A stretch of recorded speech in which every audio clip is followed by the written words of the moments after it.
Hello and welcome to my YouTube channel Speak and Rise Academy. Students, today we are going to learn a beautiful poem, The Ant and the Cricket. NCERT English Class 8. This poem is taken from Aesop's Fable. Aesop was a Greek writer and his collection of fables are famously known as Aesop's Fable. A fable is a story which has animals in main character and convey a moral. ये pome एसोप्स fable से ली गई हैं। एसोप एक Greek का writer था और जिसने बहुत सारे फेबल्स लिखी हैं और उसकी फेबल्स जो हैं एसोप्स फेबल में संकलित हैं और बड़ी फेमस हैं। फेबल एक स्टोरी को कहते हैं जिसमें एनिमल मेन कैरेक्टर में होते हैं और वो कोई ना कोई मैसेज दे रहे होते हैं, कोई ना कोई मॉरल दे रहे होते हैं। इस पोम में एक स्टोरी है एंड और क्रिकेट की। एंड जो है बहुत लेबोरियस होती है और वो बुरे समय के लिए, वो खराब समय के लिए और वो भविष्य के लिए जो है अपना फूड कलेक्ट करती रहती है। जबकि cricket was happy go lucky, he always sings, हमेशा वो गाता रहता है, नाचता रहता है, अपनी मस्ती में रहता है। और जब मौसम सुहावना होता है वो सर्दियों के लिए कोई तैयारी नहीं करता है। और अंत में जब सर्दियाँ आती हैं ही वॉज वेरी डिसअपॉइंटेड। और जब सर्दियाँ आती हैं तो उसके पास कुछ खाने को नहीं रहता है। वो एंट की हेल्प लेने जाता है और जब हेल्प लेने जाता है तो एंट उसकी हेल्प करने से इनकार कर देती है कि जब आप गर्मियों का मौसम था, बसंत ऋतु का मौसम था, आप कहाँ थे? तो क्रिकेट कहता है कि I was very happy that time and I was singing. So the ant replied, go and dance. और एक मजबूत लाइन इसमें कही गई है, some cricket have 2 legs, some cricket have 4 legs। 4 legs वाले क्रिकेट तो आपने इस पोम में देख लिया। 2 legs वाले क्रिकेट कौन है? 2 legs वाले क्रिकेट वो हैं जो समय पे अपना काम नहीं करते हैं, मस्ती में रहते हैं, भविष्य की तैयारी नहीं करते हैं। तो आइए चलते हैं, पहले इस पोम को पढ़ते हैं और फिर इसकी मीनिंग को समझते हैं। I will cover this pome in 2 part. In first paragraph, in first part I will cover first page and in second part I will cover second page. So be with me till the end of this poem and don't forget to subscribe the channel. Let's read 2 stanzas of the poem first and then I will explain. A silly young cricket accustomed to sing through the warm sunny months of gay summer and spring began to complain when he found that at home his cupboard was empty and winter was come. Not a crumb to be found on a snow-covered ground, not a flower could he see, not a leaf on a tree. Oh, what will become, says the cricket of me. Now I'm gonna to explain these 2 stanzas. A silly young cricket accustomed to sing. Accustomed to sing का मतलब होता है habit of singing. जो सिली young cricket था उसको habit थी, ही use to sing, उसको गाने की आदत थी, वो गाता ही रहता था। Through the warm sunny months of gay summer and spring. Gay कहते हैं चमकीले को और सनी कहते हैं धूप वाले। जो धूप वाले महीने थे और जो गर्मियों और बसंत ऋतु का जो चमकीला मौसम था, गर्म मौसम था, उस पूरे गर्म महीनों में, उन पूरे गर्म मौसम में वो जो सिली क्रिकेट था वो क्या करता रहता था? गाता रहता था। But began to complain when he found that at home. लेकिन उसने शिकायत करनी शुरू कर दी। कब शिकायत करनी शुरू कर दी? जब उसने घर में पाया, क्या पाया? हिज कबर्ड वॉज एम्प्टी, कि उसकी अलमारी तो खाली है। एंड विंटर वॉज कम, और सर्दियाँ आ गई हैं। सर्दियाँ आ गई हैं और उसकी अलमारी में खाने को कुछ भी नहीं है। क्यों? क्योंकि जब गर्मियाँ थी, जब वसंत ऋतु था, जब भोजन को कलेक्ट करने का समय था, उसने कुछ भी कलेक्ट नहीं किया था। Not a crumb to be found on the snow covered ground. Crumb कहते हैं रोटी के टुकड़े को, जो छोटे टुकड़े हैं वो कहलाते हैं क्रम। और ये क्रम्ब नहीं है, क्रम है, बी साइलेंट है, ठीक है। Not a crumb to be found, एक भी टुकड़ा खाने का नहीं है। On the snow covered ground, और जो ग्राउंड था वो पूरा जो है बर्फ़ गिरने के कारण स्नो से कवर्ड हो गया था, स्नो से ढक गया था। Not a flower could he see, और एक भी फूल जो है नहीं दिखाई दे रहा था। Not a leaf on a tree, और नहीं पेड़ पे कोई पत्ती दिख रही थी। Oh what will become, says the cricket of me. और जब उसने देखा कि चारों तरफ न फूल हैं न पत्तियां हैं और उसका जो कबर्ड है वो भी बिल्कुल खाली है, सर्दियां आ गई हैं, चारों ओर बर्फ ही बर्फ है, तो उसके मुंह से निकल जाता है, oh what will become of me, कि मेरा क्या होगा, मैं क्या खाऊंगा। At last by starvation and famine made bold, all dripping with wet and all trembling with cold, away he set off to a miserly end to see if to keep him alive, and he would grant him shelter from rain and a mouthful of grain. He wished only to borrow, he'd repay it tomorrow. If not, he must die of starvation and sorrow. At last by starvation and famine made bold, और अंत में जब cricket देखता है कि चारों तरफ बर्फ गिर गई है, बर्फ से कवर हो गया है, न कोई फूल है, न कोई पत्ती है, और न ही उसने खाने के लिए कुछ जमा किया है, तो वो भूखमरी के कगार पे आ जाता है। At last by starvation and famine made bold, starvation कहते हैं भूखमरी को, एंड फेमाइन कहते हैं अकाल को। तो अकाल के कारण क्या आती है, भूखमरी की कंडीशन आती है। और जब अकाल और भूखमरी की कंडीशन आती है तो उस क्रिकेट में क्या आ जाती है, झिंगुर में क्या आ जाती है, हिम्मत आ जाती है। मेड बोल्ड, बोल्ड का मतलब यहाँ हिम्मत आने से उसमें हिम्मत आ जाती है। किस बात की हिम्मत आती है, all dripping with wet and all dripping with wet and all trembling with cold. Dripping कहते हैं टपकने को, वेट कहते हैं गीला। ऑल ड्रिपिंग विथ वेट, सब जगह पानी टपकने के कारण गीला ही गीला हो जाता है। And all travelling with cold, और ठंड के कारण वो क्या हो जाता है, ट्रेम्बलिंग करने लग जाता है, कांपने लग जाता है, उसकी कंपकपी छूट जाती है। Away he set off to a miserly ant, set off का मतलब होता है चले जाना, तो वो चले जाता है किसके पास, अ माइजरली एंड। माइजरली कहते हैं कंजूस को।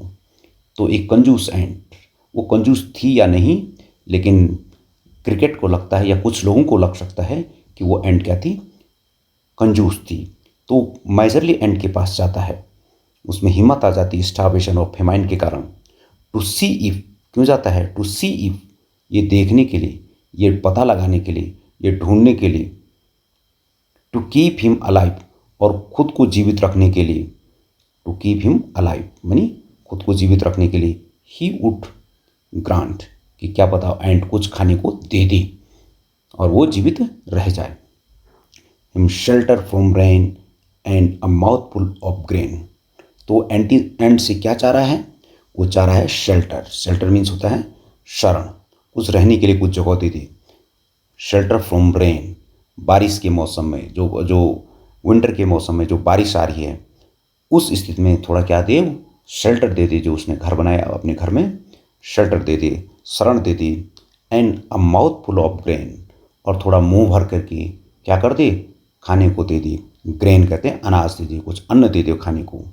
He wished only to borrow, केवल वो उससे मांग नहीं रहा है, he wished only to borrow, वो केवल जो है ये उधार मांग रहा है। बोरो कहते हैं उधार मांगने को, लेंड कहते हैं उधार देने को।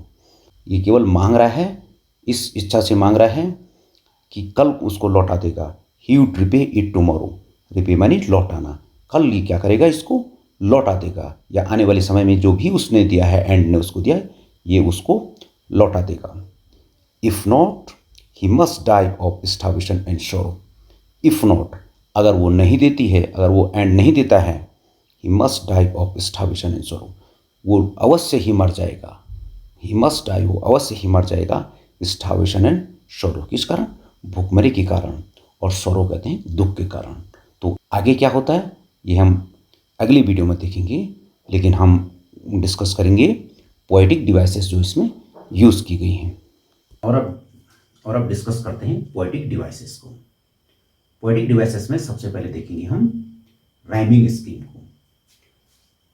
तो राइमिंग स्कीम देखने के लिए जो भी हमारे पास पोएम होती है, उसका लास्ट जो वर्ड है, हर सेंटेंस का लास्ट का वर्ड, उसको देखते हैं। तो इसमें क्या है, सिंग, स्प्रिंग, होम, कम, फाउंड, ग्राउंड, सी, ट्री, मी।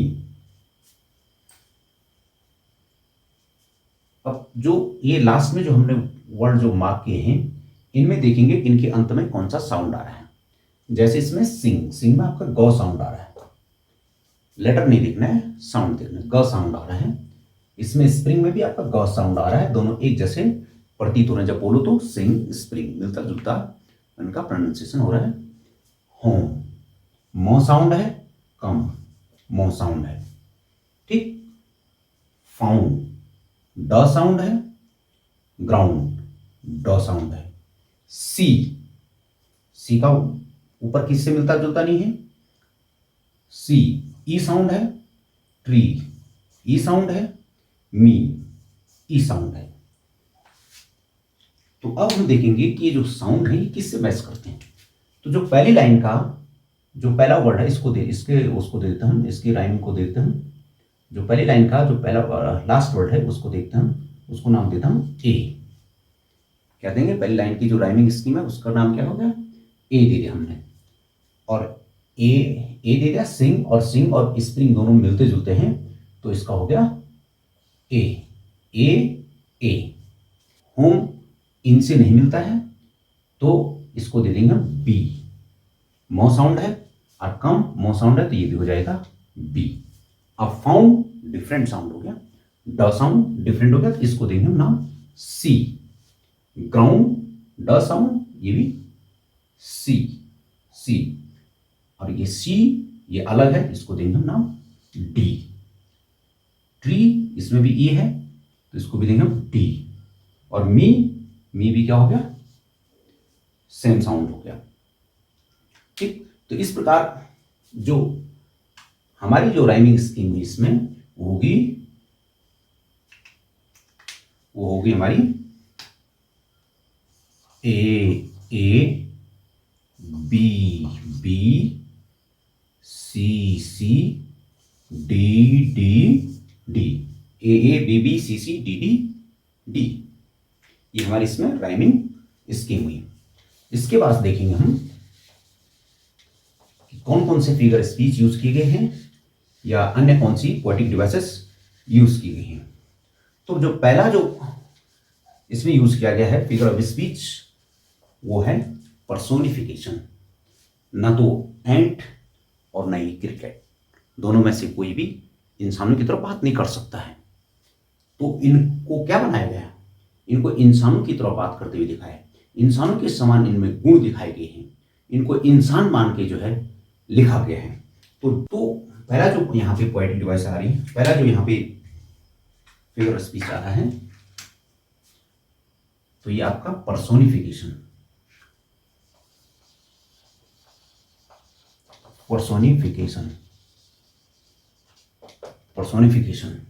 ठीक है। यहाँ पे जो बनी हुई है, अब कैसे पता चलेगा कि पर्सोनिफिकेशन ह्यूमन क्वालिटीज है इसमें, क्योंकि एंट एंड क्रिकेट दोनों आपस में बात कर रहे हैं। Oh what will become says the cricket of me. Cricket इसमें बात कर रहा है, oh what will become says the cricket of, मेरा क्या होगा, खुद से बात कर रहा है। इसके अलावा बिगन टू कंप्लेन, ये भी बताता है कि कंप्लेन कर रहा है। इसमें इसका मतलब ह्यूमन क्वालिटी दी गई है। हिज कबर्ड वाज एम्प्टी, किसी क्रिकेट का आपने कबर्ड देखा है, नहीं देखा है, तो ये ह्यूमन क्वालिटीज। इसके अलावा आपने देखा यहां पे ही, हिज, इस प्रकार के जो वर्ड यूज किए गए हैं ये ह्यूमन के लिए यूज किए जाते हैं। अदरवाइज इनके लिए इट का इस्तेमाल होना था। It found that at home या इट्स कबर्ड वाज एम्प्टी हो सकता था। तो पहला जो, तो ये हो गया हमारा पर्सोनिफिकेशन।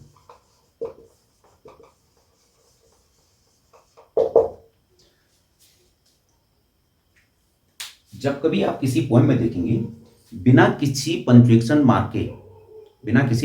मार्क के किसी लाइन को एंड कर दिया जाता है और अगली लाइन शुरू कर दी जाती है, तो वहां पे जो हमारा पोएटिक डिवाइस होती है वो होती है एन्जाम्बमेंट।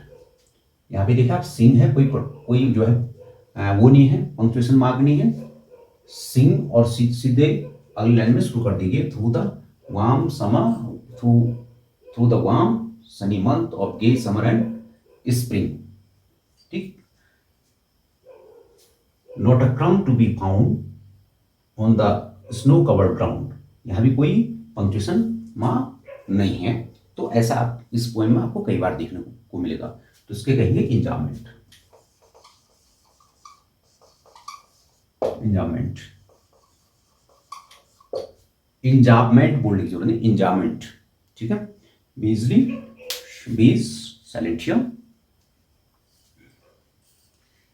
आप यहां पे देखेंगे summer and spring, summer and spring. Summer में 100 और उसके बाद जो दूसरा वर्ड, उसके बाद जो वर्ड आया है स्प्रिंग, उसमें भी 100 साउंड है। तो 100 साउंड क्या हो रहा है, रिपीट हो रहा है।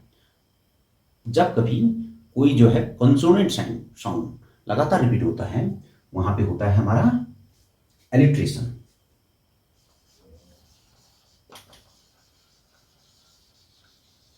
यहां पे एलिट्रेशन आपको देखने को मिलेगा। Summer and spring, winter was, वो साउंड लगातार आया है एक के बाद, तो यहां पे भी क्या है, एलिट्रेशन है।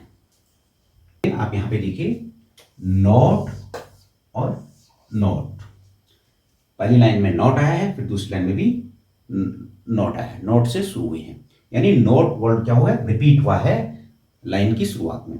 तो जब कभी ऐसा हो कि दो या दो से अधिक लाइंस में कोई वर्ड रिपीट हो, यानी किसी वर्ड से शुरुआत हो, दो या दो से अधिक लाइन है, तो वहां पे जो पोएटिक डिवाइस होती है, वहां पे वो होती है एनाफोरा। देखेंगे नेक्स्ट पार्ट। अगेन हम पोएटिक डिवाइसेस देखते हैं इन लाइंस में, और पोएटिक डिवाइसेस में भी सबसे पहले देखेंगे राइमिंग स्कीम। जैसे कि हम डिस्कस कर चुके हैं कि हम राइमिंग स्कीम देखने के लिए जो अंतिम वर्ड है उस पर विचार करेंगे प्रत्येक लाइन में। जैसे हमारे पास यहाँ पे बोर्ड है, कोल्ड है, एंट है, कांट है, रेन है, ग्रेन है, बोरो है, शोरो है, टुमारो है, शोरो। तो हम देखेंगे कि ये जो वर्ड्स हैं इनकी जो राइमिंग है ये किसके साथ मैच होती है। तो जैसे आप देखेंगे बोर्ड और कोल्ड, इन दोनों की राइमिंग क्या हो रही है, एक दूसरे से मैच कर रही। और चूंकि पहली लाइन है इसको हम देंगे हम ए, तो ये भी होगा ए। हम जो है अंतिम जो साउंड है उस पर विचार करेंगे, ड साउंड है। बोल्ड और कोल्ड मिलती जुलती, इनका जो राइमिंग है वो मिलता जुलता है। एंट ये डिफरेंट हो गया, तो एंट को हम दे देंगे फिर बी। और ग्रांट, एंट और ग्रांट, इसको भी देंगे हम, मिलते जुलते हैं, ट साउंड है। लेकिन रेन फिर क्या होगा, डिफरेंट होगा, ए से भी डिफरेंट, बी से भी डिफरेंट, बिल्कुल ही अलग है, तो इसको देंगे हम सी। रेन, ग्रेन, ग्रेन अगेन सी। लेकिन बोरो इन सबसे डिफरेंट है, बोरो का क्या हो जाए, फिर इसको, इनको हम ए बी सी देंगे, तो इसको देंगे हम फिर D. Borrow, tomorrow, D, and sorrow, ये भी डी। तो इस प्रकार हमारी जो राइमिंग स्कीम होगी वो होगी हमारी A B B C C D D D. इसे अब हम देखेंगे इसमें कौन कौन से फिगर ऑफ स्पीच यूज किए गए हैं।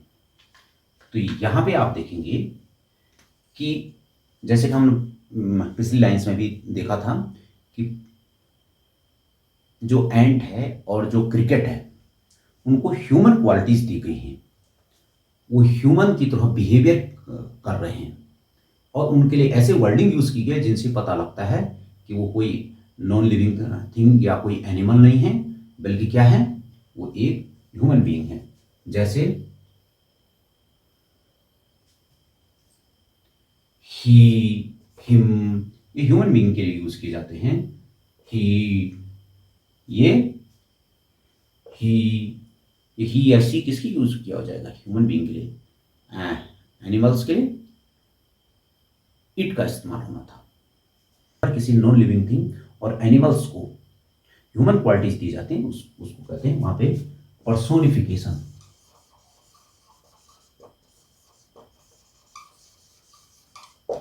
पर्सोनिफिकेशन होता है। इसके अलावा आप देखेंगे कि स्टार्वेशन अनशोर, स्टार्वेशन है शॉप, यानी 100 साउंड की पुनरावृत्ति हुई है, एक के बाद लगातार दूसरा आया है। पहले वर्ड में आया, फिर बीच में कनेक्टर है एंड, और उसके बाद फिर जो दूसरा वर्ड है, दोनों की शुरुआत किससे हो रही है, 100 से हो रही है। और सौ कैसा साउंड है? कंजोनेंट साउंड है। अगर वोवल साउंड की पुनरावृत्ति होगी तो वहां पे एलिट्रेशन नहीं होगा। इस वीडियो के लिए इतना ही। इसका अगला भाग देखने के लिए एंड एंड द क्रिकेट का जो सेकंड पेज है, एंड एंड द क्रिकेट का जो सेकंड पार्ट है, उसके लिए मैं एक दूसरी वीडियो ला रहा हूं, तो आप उसको भी जरूर देखिए। तब तक के लिए बाय बाय।